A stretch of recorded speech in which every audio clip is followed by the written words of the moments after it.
If the 1000Z did not exist, I think this would be my main racket. So this is my thoughts and review of the Li-Ning Blade X 900. Don't ask me if this is the new one or the Sunrise or the Moon or whatever. I don't know Li-Ning's naming scheme. All I know is that when you go onto Google and you type in Li-Ning Blade X 900, right, on their website, right, you see this one? It's this one. I'm talking about this one, right? So I think this has been out for a while. So there's a bunch of other reviews if you want the more technical stuff, but I can read you guys out what the racket says and what is on the website. So we're having a 6.8 mm shaft, so on the thicker side, honestly, for a high-end racket with a hard, flexible shaft. In reality, when I'm playing with it, this is like medium stiff, basically. Comes with M46 carbon, so usually it's like M40 or M50. So M46, that doesn't mean anything to me, but might mean something to you. It says it's headlight, and I think it's headlight, maybe even.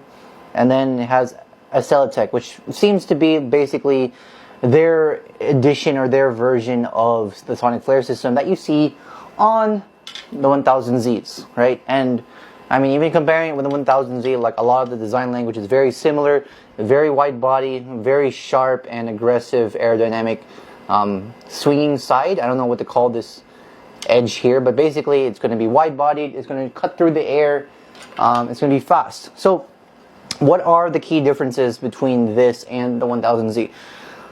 So this is more of a control racket based on how it's marketed and kind of just playing with it in general.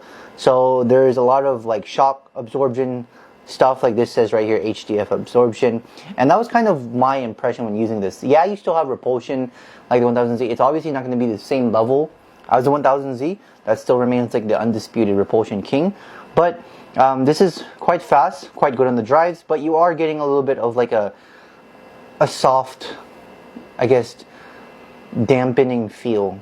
It's weird. It's very weird how this is able to have this level of like softness and control while being very repulsive.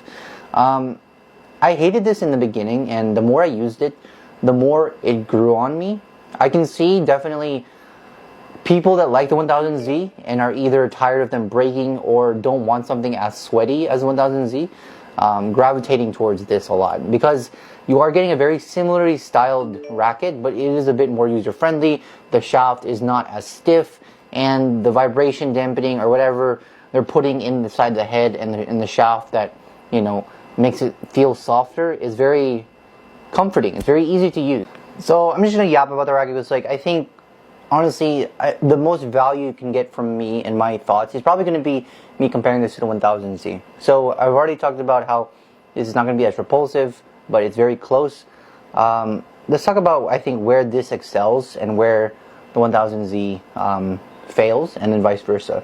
So I think when it comes to like long net shots, this absolutely dominates. So when I mean by long net shots, I mean like shots from my service line to the opponent's service line, because in that situation, I think this has the perfect amount of like repulsion and control, while the 1000Z has a little bit too much repulsion for me when it comes to those long net shots. Like, it's much easier to place your shots on that service line with this compared to that. Again, very marginal, right?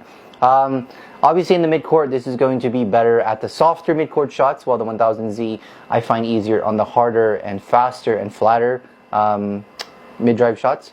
And then in the rear court, I think the easiest way to describe it would be the power from this is definitely easier to use, and it's definitely going to be an easier adjustment if you're coming from another racket. Like, let's say you're coming from like 100ZZ, I think you will have a better time and easier time adjusting to the Blade X compared to the 1000Z, simply because the repulsion is not that big of a jump, and it has a little bit of a softer feel, so the shuttle does stay on the strings just a little bit longer, so the smash timing is not so completely different.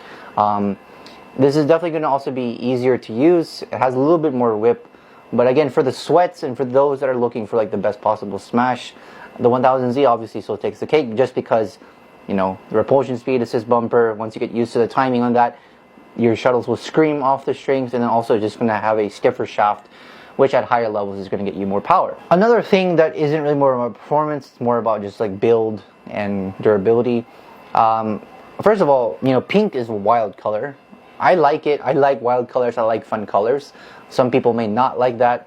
But for me, it's immediately recognizable when I pull this out of my bag, which one is the Li-Ning Blade X900. Because like, I don't have any other rackets that are this color. But to be fair, right, the 1000Z is usually like a screaming yellow as well. So for that, they're kind of the same. But for me, I feel less scared about using this. Like, so durability-wise, right?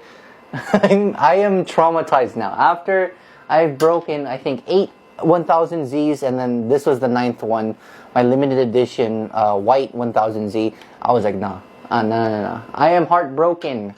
So I wanted to try this out, and again, thank you, Li-Ning, for letting me try this out and review this, because a lot of people have told me this is like Li-Ning's answer to the 1000Z. And while this does come close, because I've already tasted the 1000Z, I could not like switch to this. Like this was fun to review, yes, but you know, when I go to Malaysia to train, like I'm gonna be buying 1000Zs again, not this. But again, right, if 1000Zs did not exist, or if I didn't know about them, very close second, right? I would pick these over the LD 1000Z, which I mean obviously because this is what, like 4 times the price, and just has better performance.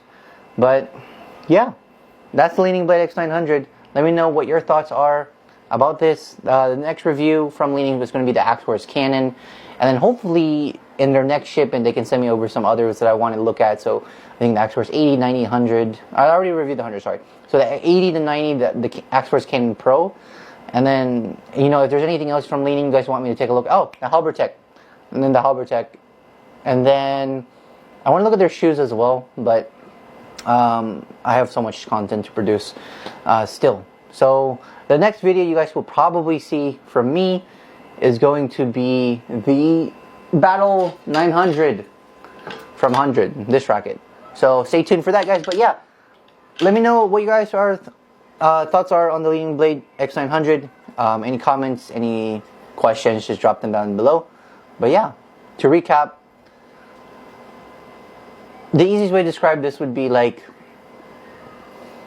let's say you had an ex-girlfriend and she was like, you know, in your head, perfect, and for some reason y'all didn't work out. So she's like the one that got away.